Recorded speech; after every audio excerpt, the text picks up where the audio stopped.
우리에게 좋은 일이 일어납니다. 아멘. 우리 온 마음 다해서 하나님을 사랑하십시다.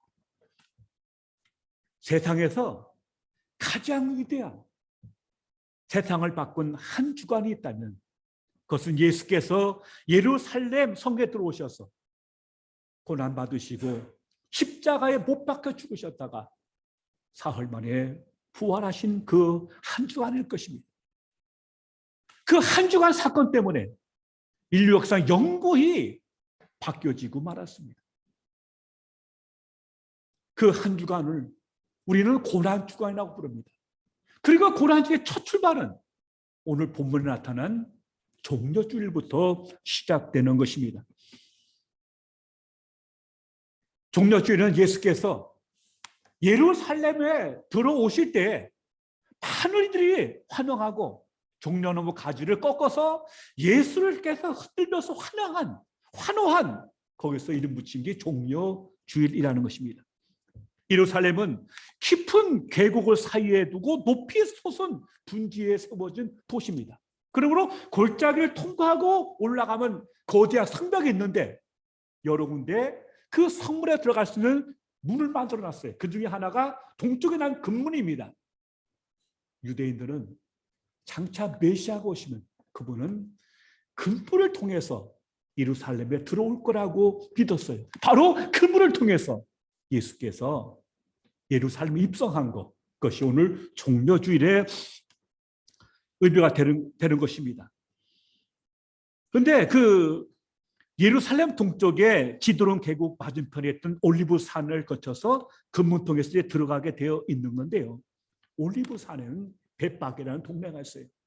예수께서 제자들 보내서 당신께서 타고 들어갈 나귀 그리고 나귀 새끼를 데리고 오라고 합니다. 그리고 데리고 왔어요. 그리고 그 위에 예수께서 타시는 겁니다. 근데 안장이 없어요. 그러니까 그걸 본 제자들이 급하게 옷을 벗어갖고는 그 나귀 두겠다 임시 안장을 만든 거예요. 그리고 예수께서 타신 거예요. 그리고 예수께서 어린 나귀를 타고 들어가시는데 뒤에서 제자들이 환호를 하는 거죠.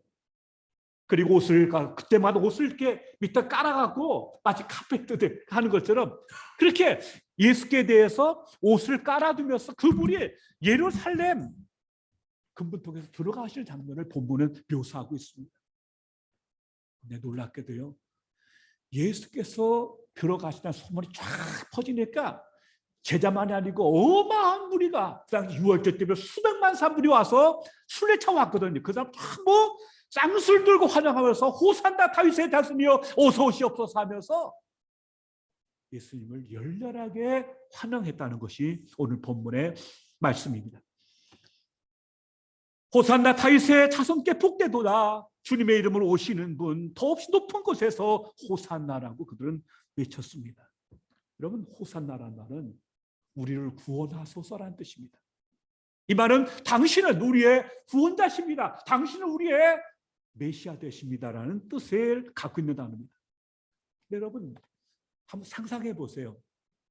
예수께서 보무당당하게 백마를 타고 들어오신 게 아니었어요. 그럼 나귀하고 어떤 의미를 생각합니까? 나귀가 왠지 초라해요. 왠지 왕이 타기에는 저기 안 맞아. 뭔가 그림이 이상해. 여러분, 어느 나라, 어느 문화에서도요, 말은 힘을 상징합니다. 그래서 개선할 때 반드시 장군은 백마를 타고 보무도 당당하게 들어오는 법입니다. 그 갈기를 휘날리면서 전장을 누비는 말 생각하면요, 아직도 있어요. 여러분, 혹시 삼국지 기억하십니까? 삼국지 영웅 중에 한 사람 관우가 있죠. 청룡 연월들을 비켜들고 그가 탄 말이 뭐죠? 적토마라고 하죠. 적토마를 탄 채 큰 창을 휘두르면서 전장을 누비는 관우 생각, 정말 영웅의 기사가 보이지 않습니까? 저의 버킷리스트 중에 하나는 몽골에 가서 그 말을 타고 거침없이 평원을 달리는 그런 꿈이 마음속에 속이 후련할 것 같아요. 그 초원을 그냥 정말 달리면은 진짜 가슴이 뻥 뚫릴 것 같고 참 한번 해보고 싶어요. 말은 그런 멋이 있어요. 그런 맛이 있어요. 승리의 상징이고 힘입니다. 거기에 비해서 노새는 참 초라하기 이를 데 없어요. 사실 노새 위에서 싸우느니 차라리 내려서 싸우는 게 훨씬 더 나을 겁니다. 노새는 짐 부리는 거지 이 전쟁용이 아니거든요. 근데 그것도 주님께서는 어미 어른 나귀가 아니고 뭐예요? 어린 새끼 나귀를 타고, 그러니까 더 이상하죠 그림이. 여러분 왜 그렇게 초라하게 예수께서, 아니 만왕의 왕 되신 분께 왜 이렇게 초라하게 그렇게 해갖고 어린 나귀를 타고 예루살렘에 들어오셨을까요? 주께서 나귀 끌어오라 할 때만 해도 몰랐어요 제자들이. 왜 저러시지? 돈이 없어서도 아니고 뭐가 없어서도 아니고 그분께서 그걸 고르신 거예요. 사실 그 사건은 다 갈 때까지 누구도 그 의미를 알아듣지 몰랐어요. 오늘 본문에 보면 예수께서 영광 받으신 후에 비로소 그 뜻을 알았다고 되어 있습니다. 영광 받으시단 말이 뭘까요? 예수께서 십자가 지시고 죽으시고 사흘 만에 부활하셨죠. 부활하시고 나서 주님께서 당신의 고난의 의미를 하나하나 풀어주셨어요. 그때 그렇구나. 그게 그런 뜻이었구나. 그런 의미였구나 하면서 비로소 생각났다고 본문에 말씀하고 있어요. 그때까지는 그거 보고 그러면서도 그 의미를 깨닫지 못한 거예요. 그렇게 들어가니까 온 백성이 막 쌍수를 들고 환영하고 열렬하게 하고 종려나무 가지 흔들려서 열렬한 환영 가운데 예수께서 들어가시는 겁니다. 처음에 사람들은 이번에 행사에는 아마 6월절에는 예수께서 오지 않을까라고 생각했어요. 왜 그러냐면 대제사장들과 바리새인들이 잡아 죽이겠다고 아주 결의했거든요. 이게 공공이라 소문이 퍼졌어요. 그 사람들도 다들 생각하기를 설마 이번에 오실까? 아마 안 오실 거야. 누가 뭐 사지에 뛰어들겠습니까? 그래서 다들 오지 않을 거라고 생각했어요. 근데 그 예수께서 들어오시다는 소문이 딱 퍼진 거예요. 그러니까 사람이 다 뛰어나가서 호산나 다윗의 자손이요 높은 곳에 오시는 이여 호산나 하면서 그분을 열렬하게 환영한 거예요. 아까 말씀드린 것처럼 호산나라 뜻은 우리를 구해 주소서란 말입니다. 그 말은 당신이 우리의 구원자십니다. 당신이 우리의 메시아 되신다고 그렇게 외친 겁니다. 그게 얼마나 사람들이 많아서 이렇게 했던지 마태복음 21장 20절 보시면요. 그 성에 소동이 일어났다고 해서 소동의 원뜻은 뭐냐면 지축이 흔들리는 거예요. 여러분 어느 정도 모여서 뛰어야 지축이 흔들립니까? 마치 지진이 나는 것처럼 그 말은 뭐냐, 수많은 사람이 와갖고는 너무나 하다 보니까 막 땅이 흔들리는 것처럼 지축이 흔들었다고, 그 정도로다가 열렬히 환호했어요. 그럼 여러분 왜 예루살렘 주민들은 지축이 흔들 정도가 열렬하게 주님을 환영했을까요? 정말 그분께서 진정한 메시아 되심을 믿었을까요? 정말 예수가 누군지 바로 알아서 정말 그렇게 열렬하게 환영했을까요? 그랬을까요? 어떻게 생각하십니까? 아니었습니다. 그들은 정말 예수께서 누구시를 바로 아는 게 아니에요. 그들은 예수께서 참으로 길이요 진리요 생명 되심을 알아서, 그분의 인격과 그분의 모동을 알아서 환영한 게 아니었어요. 여기 오늘 본문에 힌트가 있는데요. 그건 뭐냐 하면은, 자, 몇 절에 있느냐 하면은 17절 보십시오. 나사로를 무덤에서 불러내어 죽은 자 가운데서 살리실 때 함께 있던 무리가 증언한지라. 그들이 그렇게 열렬히 환영했던 것은요, 앞에 나사로 사건이 있었기 때문에. 이제까지 주님께서는 많은 기적을 베풀었어요. 귀신 쫓아내고 병든 자 고치고 심지어 죽은 자도 살리는 엄청난 사건을 했고 오병이어 사건도 했어요. 다 다들 들었어요. 근데 그 모든 사건의 결정적인 완성판이 뭐냐? 나사로예요. 11장에 보시면 나사로가 죽은 지 사흘이 됐어요. 그 더운 지역에서 시신이 썩어서 냄새가 나는 그 지경에 예수께서 무덤 앞에 서지 않습니까? 그러면서 나사로야 나오라고 불렀어요.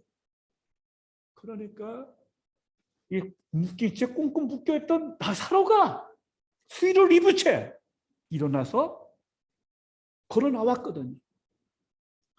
그러니까 예수님의 그 모든 기적과 능력과 비범한 모든 것의 최절정이 뭐예요? 나사로가 살아난 거예요. 그게 쫙 퍼졌어요. 그러니까 그 예수 보고 싶다고 그분께서 그 비범한 능력으로 이제는 드디어 이 6월절에 어떤 뜻을 갖고 있습니까? 이스라엘이 애굽의 종살이에서 해방된 게 6월절 아닙니까? 그러니까 이제는 저분께서 오셔서 이 땅에 우리 시대에 제2의 6월절을 이루실 것이다. 그래서 저 꼴도 보기 싫은 로마 병력을 다 몰아내고 드디어 이 땅에 진정한 해방의 역사를 이끌고 나가는 그들의 믿음, 그들의 기대 때문에 그들을 이렇게 쌍수 들고 지축이 흔들릴 정도로 와서 환영하고 있는 모습을 보게 된 것입니다. 결국 붙은 시입니다. 그들의 기대한 건 뭡니까? 진짜 예수의 모습이 아닙니다. 길이요 진리요 생명 되신 예수가 아닙니다. 고난받는 예수의 모습이 아니고 예수께서 오셔서 인간을 참으로 비참하게 만드는 가장 근본적인 문제인 죄의 문제, 사망의 문제, 저주의 문제를 해결하는 그분이 아니고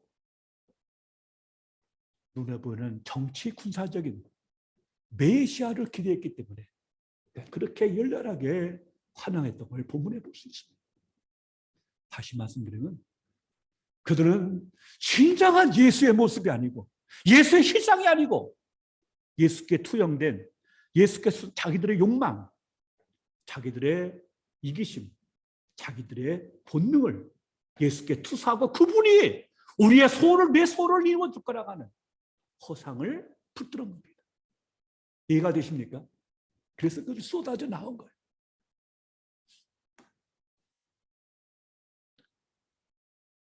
결국 그들은 예수를 몰라요. 내 기대, 내 확신, 내 모든 걸 예수께 투사를 한 거예요. 그리고 그분이 드디어 우리의 소원을 이루어줄 거라는 기대, 그 기대 때문에 예수께 나오게 된 거죠. 그런데 예수께서 오셔서 저들의 기대를 만족시켜주지 않았어요. 주님은 저들의 기대대로 움직이지 않았어요. 로마를 몰아내고 군사를 몰아내고 다시 한번 이 땅에 제2의 출애굽의 역사, 그 기적, 정치적 기적을 주님은 하지 않으셨어요. 그리고 어떻게 되면 그들은 확 돌아갑니다. 그리고 그들은 예수께 배신감을 느낀 거예요. 근데 여러분, 예수께서 배신한 겁니까? 아니에요. 자기들의 욕망에, 자기들의 본능에, 자신들의 이기심에 스스로 배신당한 거예요. 그 기대가 깨지니까 그것은 뭐로 뭡니까? 분노로 바뀌어요. 그래서 뭐라고 합니까? 이제는 뭐예요? 불과 닷새도 안 가서 뭐예요? 예수를 십자가에 못 박아라. 예수를 십자가에 못 박아라. 저를 십자가에 못 박아라 하는 그새 함성 다시 한번 지축이 흔들리는 일이 일어나게 된다. 그런데 여러분, 예루살렘에는 그렇게 열렬하게 환영하는 사람들만 있었던 게 아니에요. 반대로 예수를 죽이려고 작정하고 대들는 사람들이 있어요. 대제사장들과 바리새인들. 그럼 그들은 왜 예수를 죽이려고 이렇게 난리를 칩니까? 예수라는 존재 자체가 이제껏 쌓아왔던 자기들의 종교적 기득권, 제사 성전을 중심으로 한 그 제사제도 종교 권력, 그 종교 권력 자기 기득권에 예수께서 존재 자체가 거스리고 위협이 되거든요. 그래서 이제까지 누렸던 모든 백성들의 신망과 그 모든 것이 자기들 떠나서 예수께 가니까 그만 위협을 느꼈어요. 위협을 느꼈어요. 그래갖고 안 되겠다. 저놈 잡아라. 저놈 죽이라는 거죠. 근데 아까 나사로 말씀드렸죠. 오늘 10절인가 보면요. 그 나사로 소문이 얼마나 컸던 많은 유대인들이 예수를 보려고 베다니에 갔고, 심지어 도대체 나사로가 누구야 하면서 나사로를 보려고도 사람들이 베다니로 몰렸다고 말씀하고 있어요. 그러니까 사람들이 뭡니까? 나사로까지 죽이려고 들었어요. 왜? 나사로 때문에 주의 기적이 눈에 산 증거니까 나사로까지 죽이려고 했다고 성경은 말씀하고 있어요. 자, 여러분, 앞에 사람들은 자기들의 욕망과 본능과 자기들의 이기심을 예수께 투영해서 환영했어요. 이 오늘 사람들 뭡니까? 예수가 자기들의 욕망과 자기들의 본능과 자기들의 이기심을 위협한다고 느끼니까 예수를 죽이려고 되들었어요. 결국 앞에 무리와 뒤에 무리는 공통점이 있어요. 그 뭐냐? 예수의 실상을 붙들지 않은 거고, 예수께 자기들의 욕망과 본능과 이기심을 투사했고, 또 반대로 예수께서 자기들의 욕망과 본능과 이기심을 해친다고 생각했기 때문에 그들 눈에 불을 켜고 예수를 죽이려고 달려들었던 거예요. 결국 이 두 사람들은, 두 무리는 예수님 몰라요. 하나님도 상관없어요. 다 상관없어요. 그들이 믿는 건, 그들이 붙들고 있는 최후의 그거는 뭡니까? 하나님이 아니에요. 자신의 욕망입니다. 자신들의 야망입니다. 자신들의 기득권입니다. 자신들의 이기심입니다. 그게 안 되니까 이제는 저를 십자가에 못 박으라고 지축을 흔들면서 못대 핏대를 흘리면서 결국 예수를 십자가에 넘겨주고 만 것을 볼 수 있습니다. 그런데 불행한 것은요, 그 무리 가운데는 유감스럽게도 예수님의 제자들도 끼어있다는 거죠. 그럼 성경 여러 군데 보면요, 예수님께서 십자가 지시러 예루살렘 올라가는 그 도상에서 제자들은 뭘 서로 싸워요, 다투어요. 왜? 누가 서로 더 높으냐는 겁니다. 거기에 함축된 의미가 뭡니까? 주님은 십자가 지시려고 예루살렘에 가신데 이 제자들은 뭐냐? 드디어 예수께서 이제 하시는구나. 타이밍 그때가 왔다는 거죠. 예수께서 다 몰아내고 왕이 되시면 우리 가운데 누가 영의정하고 누가 자유정할 거냐 갖고 서로 피튀기는 신경전을 벌이고 있었던 겁니다. 제자들도 예외 아니었어요.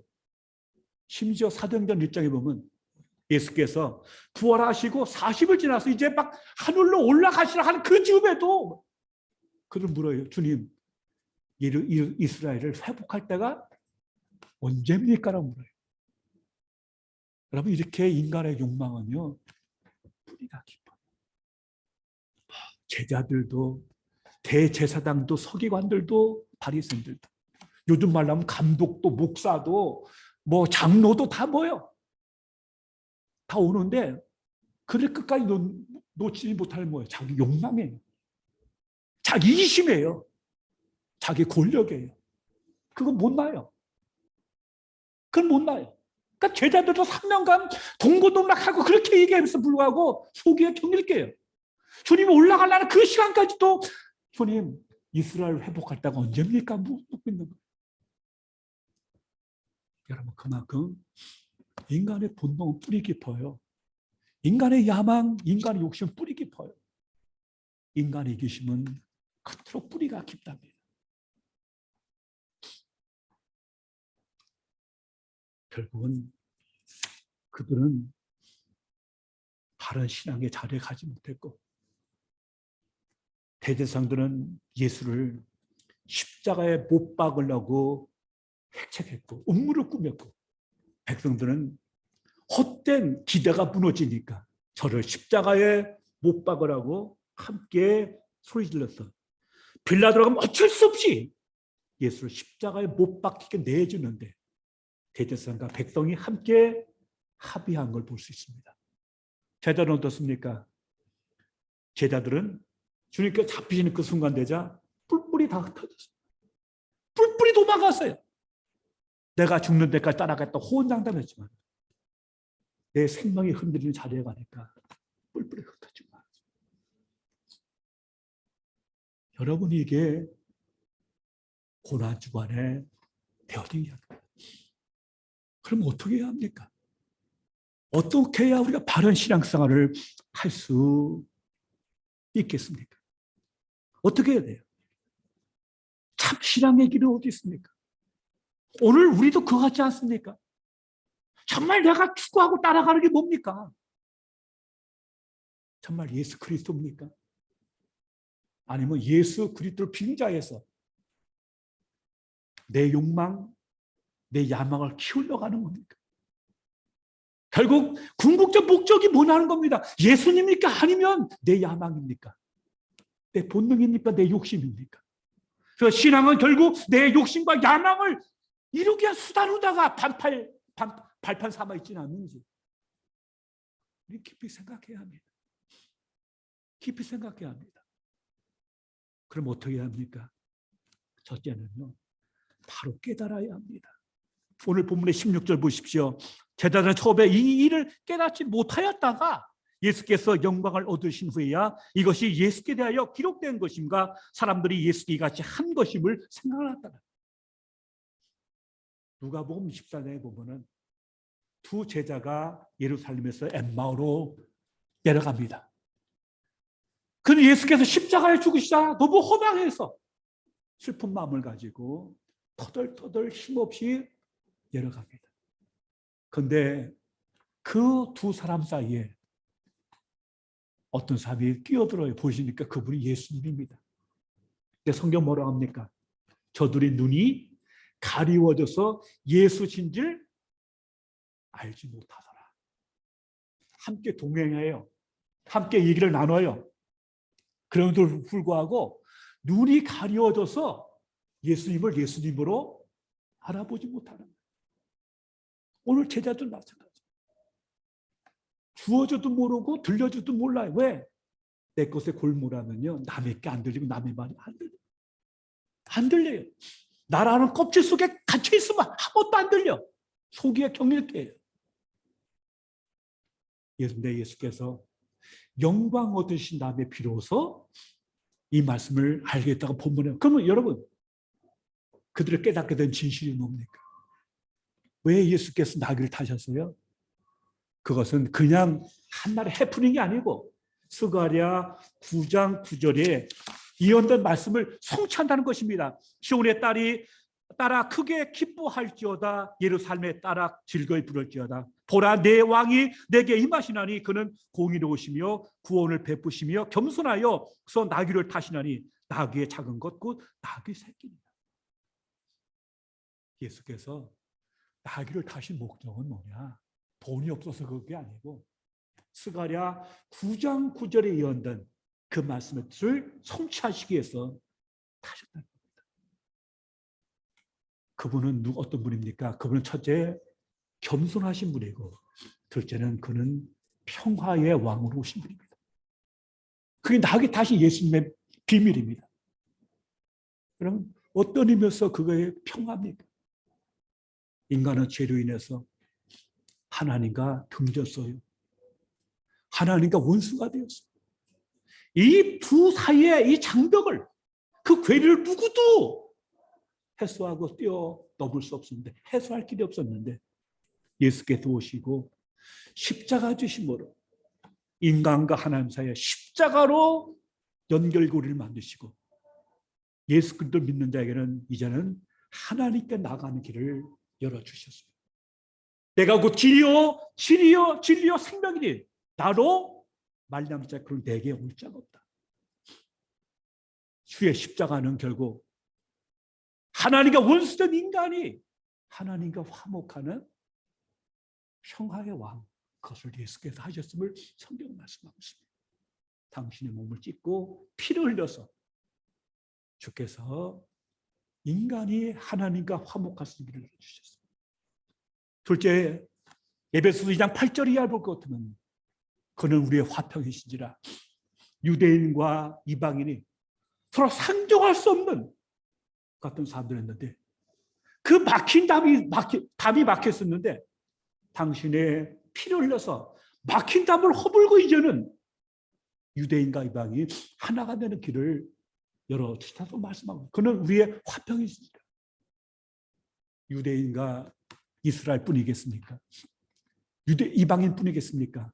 남자와 여자, 가진 자와 가지지 못한 자, 기타 수많은 인간 세계를 가로막힌 벽들이 있지 않습니까? 눈에 보이지 않는 벽들.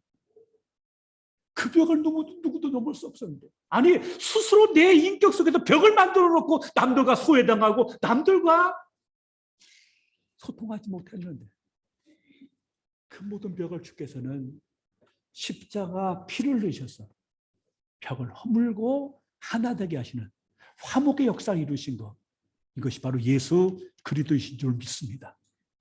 바로 그것 위에서 주님은 나귀 타시고, 더구나 어린 나귀 타시고 이 땅에 오신 분이라는 사실을 오늘 본문은 말씀하고 있습니다. 그럼 우리는 알아야 합니다. 깨달아야 합니다. 시편 119편에서 이렇게 기도합니다. 나의 눈을 열어서 주의 말씀에 귀한 것을 깨닫게 하여 주옵소서. 그리고 사명제 먹을 것 같으면 베레아 사람들은 신사적이어서 말씀을 받고 말씀이 과연 그런가 하고 늘 말씀을 상고했다고 말씀하고 있습니다. 어떻게 깨닫습니까? 말씀을 보고 깨닫는 겁니다. 내가 몰라요, 못 봐요. 그때 성령이 우리의 눈을 열어주시고 깨닫게 하셔서 진리를 알게 하시고 우리를 진리 가운데 이끌어 가시는 복된 눈을 도와야 주신 겁니다. 그럼 우리는 늘 성령께 기도하고 구하면서 이 말씀을 알고 깊이 하는 가운데서 더욱더 우리가 진리의 길로 나아가야 될 줄로 믿습니다. 둘째는 우리의 정과 욕심을 십자가에 못 박아야 합니다. 갈라디아서 5장 14절에 이 말씀이 있습니다. 그리스도 예수의 사람들은 육체와 함께 그 정욕과 탐심을 십자가에 못 박았느니라. 여러분, 예수 믿는다는 게 뭔가 아십니까? 그 정과 욕심을 십자가에 못 박은 사람입니다. 우리의 탐심을 못 박은 사람들이에요. 왜 그게 필요합니까? 십자가에 못 박아야 비로소 우리는 예수님의 실체를 만날 수 있게 됩니다. 내 욕심과 내 이심과 내 본능을 주장하는 한 우리 예수 못 만납니다. 자신에 대해서 노하지 않는 한 주님 못 만나요. 못 만나. 그래서 주님 뭐라 합니까? 누구든 나를 따르고자 하면 너 자신을 부인하고 십자가 지고 나를 따르라고 하십니다. 그래서 출애굽기 3장에 보면은 하나님께서 모세를 만나 주십니다. 불 붙는 가시떨기 가운데서 그를 부르실 때 뭐라고 합니까? 모세야, 모세야, 내 손것은 거룩한 것이니 내 신발에서 신의 신발을 벗으라고 합니다. 신발을 벗으라. 신발 벗는다는 뭐 신발은 내 마음대로 가는 거 아닙니까? 근데 신발 벗는다는 뭐예요? 더 이상 내가 내 마음대로 가지 못한다는 것입니다. 그럼 어떻게 합니까? 주님이 이끄신 대로 가는 사람이 그리스도인입니다. 믿으십니까? 아멘? 내 마음대로 못 가요. 가면 안 돼요. 요한계시록 보면 딱 하나입니다. 그리스도인이 누구냐? 예수께서 이끄시는 대로 가는 사람이 이게 그리스도인입니다. 왜? 신발 벗었기 때문에. 그게 자신을 부인하는 뜻이에요. 그게 정과 욕심과 탐심을 십자가에 못 박았다는 뜻입니다. 셋째는 이제는 어떻게 됩니까? 성령을 따라 가야 합니다. 우리가 요즘에 사무엘상을 공부하고 있는데 사울과 요나단이 나오죠. 부전자전인데 안 그랬어요. 부자지간 아닙니까? 그런데 재밌는 거는 사울도 요나단도 주의 뜻이 뭔지를 분명히 알았어요. 그러나 하나님께서 차기 왕일 누굴 세웠어요? 다윗이었어요. 사울도 그걸 알고 요나단도 그걸 알아요. 그런데 두 사람의 선택은 정반대예요. 사울은 그걸 알았기 때문에 악착같이 다윗을 죽여야 했어요. 왜? 그래야 왕권이 나로부터 자기 아들까지 가니까. 그래 요나단은 그 뜻을 알았기 때문에 자기 왕권을 포기하고 다윗을 도와준 거예요. 재밌지 않습니까? 똑같이 알았어요. 알았기 때문에 사울은 눈에 불을 켜고 다윗을 제거하려고 들었어요. 요나단은 그 뜻을 알았기 때문에 그 뜻에 순종하느라고 포기하고 다윗을 도왔던 겁니다. 몰라서 못하는 거 알아요. 근데 욕심이 더 커진 거죠. 그걸 어떻게 극복해 나갑니까? 성령의 도우심입니다. 나 자신의 욕망과 모든 걸 내 힘은 극복이 안 돼. 내 인격하고는 안 돼. 그러나 성령이 우리에게 기름 부어주시고 우리의 힘 주실 때 우리 성령을 따라서 내 정과 욕심을 못 박아버리고 정말 성령께서 이끄신 대로 가는 진짜 영생과 구원과 축복의 길이 임하게 될 줄로 믿습니다. 결국 인생은 선택입니다. 수많은 선택이 10년을 좌우하는 게 아니고 때로는 영원에까지 그 영향력이 이어지게 된 것입니다. 결국 육체를 따라 살 거냐 성령을 따라 살 거냐 그 선택은 우리 몫입니다. 내 몫입니다. 살아갈 때 우리 진정 예수님을 바로 알고 이 길 끝에서 예수님을 만나고 하늘이 열리면서 영원까지 주와 함께 길 가는 복된 은혜가 같이 하게 될 줄 믿습니다. 하나님 나라는 먹고 마시는 것이 아니고 성령 안에서 의와 평강과 희락입니다. 이 복을 누리게 되시기를 주님의 이름으로 축원합니다. 기도합니다. 아버지 하나님 감사합니다. 주님 고난 그리고 종려주일 맞이해서 내가 정말 추구하고 따르는 궁극의 목적이 무엇인지를 성찰하게 하옵소서. 내가 하나님의 도움을 받아 내가 디딤돌 삼아서 내 욕망과 내 야망과 권력과 이기심을 충족시키고자 하는 것인지 아니면은 주님 바로 알고 주님 예배하면서 진정한 하나님의 나라를 내가 목적 삼아 가는 사람인지 정직하게 묻고 대답하고 성찰하게 하옵소서. 그래서 세상의 욕망과 본능과 이기심이 아니고 주님 따라 가는 삶이 되게 하시고 주님 손 붙잡고 궁극적 믿음의 삶 하나님 나라를 향해 나가는 우리의 발걸음 되게 하시고 더 깊이 주님을 만나는 이번 한 주간 되게 하여 주시옵소서. 예수님 이름으로 기도하옵나이다. 아멘.